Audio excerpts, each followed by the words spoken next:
So as you may know from my previous videos, which you can see right here, I recently went on a 3-day cruise to the Bahamas and I had a lot of fun. But when I was planning, I wasn't sure that I wanted to go on a cruise, and I'll tell you why.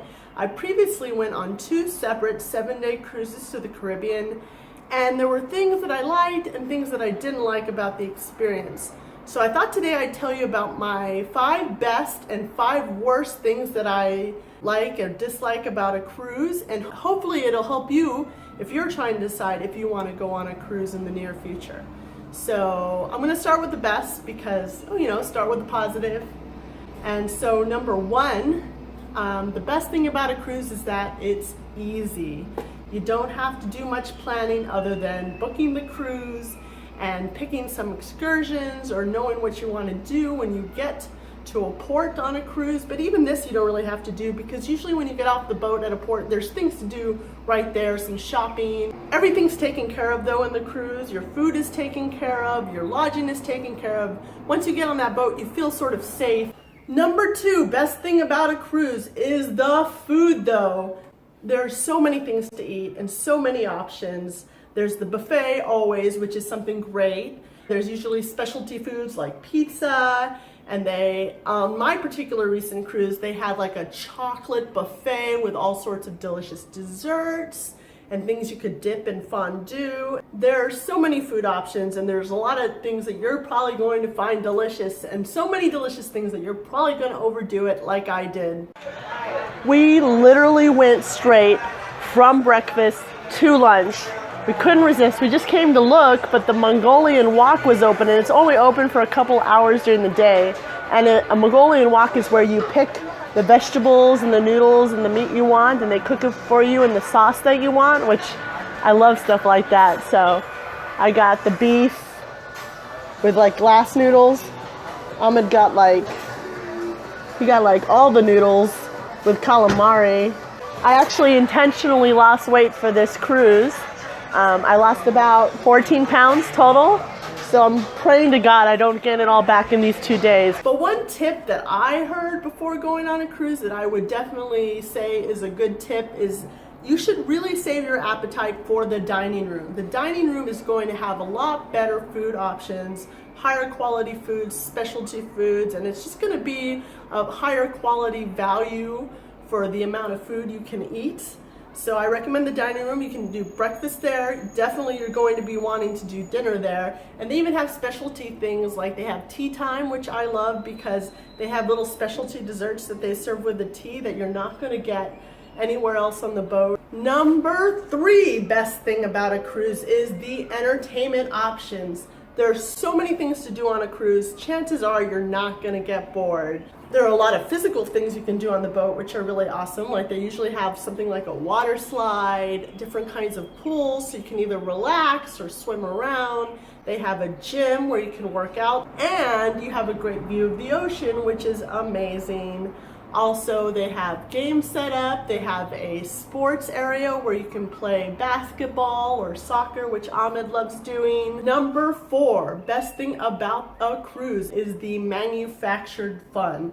They want you to enjoy yourself on a cruise, and so they go to great lengths to make sure you're having fun. Why? To make sure you book another cruise. The more fun you have, the more memories you make, the more chances you're going to be a loyal cruise customer in the future. So how do they manufacture fun? Well, there's the obvious things like the shows. They have DJs with music playing. At my dinner experience on this most recent cruise, they would have a show near the end of the dinner, which was amazing, where the waiters would get up and dance or do a little song, and it was really infectious. Like I got up and danced with them, other people were getting up and dancing with them, and even though you know that it feels very forced, manufactured fun, it's hard not to just let go and join in on the fun. Number 5, best thing about a cruise is that there's extremely friendly and charismatic characters on board. There's a cruise director always, and his posse of cruise entertainment people who are just trying to make fun wherever they can. They're hosting events, they're making jokes, they have a great personality. But in addition to those cruise directors and sub-cruise directors, there's also just the everyday staff going out of their way to make sure you're enjoying yourself. Like the lady who was the hostess at dinner, she remembered our names and greeted us with excitement every time she saw us, which is something that you don't forget.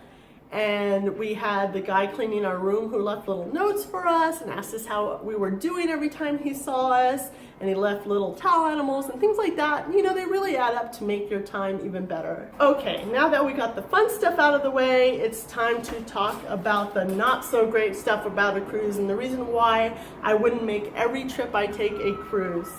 So, number one, worst thing about a cruise are the upsells. What do I mean by upsells? A cruise includes everything you need to enjoy yourself. It includes lodging, it includes cleaning, it includes food, it includes entertainment. So you really have everything you need to have a good time. Despite this though, they're always trying to sell you more stuff. And stuff that you don't need, but maybe you're gonna kind of want. Things like specialty coffee. They give you regular drip coffee, but wouldn't you want a cappuccino? Alcohol is another huge expense that you can end up paying a lot for on a cruise because a single drink is only about $10. There's also a spa where they're trying to sell you massages and things, which sounds really great, but the prices you're gonna pay for your massages and your spa treatments are actually gonna be, in my experience, about double what you would pay on land. There is also special dining options like specialty restaurants that are just supposed to be a cut above what you're gonna get in your dining room. They'll have lobster and steak houses where you can actually pay just a little bit more, which adds up to buy even more expensive dinners. Number two, worst thing about a cruise is embarkation and disembarkation. This means getting on the boat and getting off the boat. You have to go through security every time, sort of airport style, although not as bad. You have to deal with customs in a lot of cases. It's not like having a hotel in a country where you've already done your customs. You just come and go as you please to your bedroom or your shower. In this scenario, you have to go through security every time. You have to wait in lines. And this can get old after a while if you just want to spend your time off doing things and experiencing culture and just not waiting in line. Worst, number three, in my opinion, the entertainment, although plentiful, can be a little subpar. I live in New York City, so I have the privilege of being able to go to Broadway for shows all the time and really get spoiled by things like that. So when you go on a cruise, you're gonna get shows that are a little shorter. They have a little less structure to them because they want to go quick. The comedians are probably doing the same comedy routines or similar comedy routines all the time, so there's nothing new and fresh. It's not like something someone would prepare for an HBO special or something.